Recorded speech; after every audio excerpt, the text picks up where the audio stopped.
महाराज जी, भक्तमाल सुनकर लगा कि संतों का भक्तों के जीवन में बहुत महत्व होता है। उनके संग, सेवा और आशीर्वाद से सामान्य मनुष्य नहीं, एक तुच्छ और दिशाहीन मनुष्य भी मतलब उसका जीवन में भक्ति में हो जाता है। महाराज जी, ऐसे में संत संग करने का और सेवा करने का भाव आता है, लेकिन आज के समय में संत मिलना महाराज जी बहुत दुर्लभ है। ऐसी स्थिति में एक साधक संत सेवा और संत संग कैसे प्राप्त? हाँ देखो, हमको तुलसीदास जी, कबीरदास जी, बड़े बड़े महापुरुष जो हैं, इन पर तो कोई संशय नहीं है ना।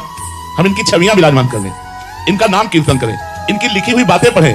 क्या संत का मतलब सामने ही बैठ करके सुनना थोड़ी होता है। अगर आप रामायण पढ़ रहे हैं, रामायण की बातें मान रहे हैं, तो आप गोस्वामी तुलसीदास जी की पूजा कर रहे हैं, आप गोस्वामी तुलसीदास जी की बात मान रहे हैं। आप कबीरदास जी की वाणी पढ़ रहे हैं, कबीरदास जी की बात मान रहे हैं, तो आप कबीरदास जी की पूजा कर रहे हैं, कबीरदास जी का संग कर रहे हैं। वाणी पढ़ने का मतलब उनका संग करना। तो महापुरुषों के चरित्र पढ़ो, महापुरुषों की वाणी को अपने जीवन में उतारो, यही सत्संग है। ऐसे प्रकट में बैठ गए तो थोड़ी देर के लिए सत्संग है, लेकिन सदा सदा के लिए सत्संग अपने घर में करो। मोबाइल से सत्संग सुनो, और जो महापुरुषों के ग्रंथ हैं उनको अपने पास रखो। यदि आप गीता पढ़ रहे हैं तो साक्षात श्री कृष्ण से सत्संग कर रहे हैं। महापुरुषों की वाणी का स्वाध्याय करना और उसके अनुसार आचरण बनाना उन महापुरुषों की पूजा ही है, सच्ची पूजा।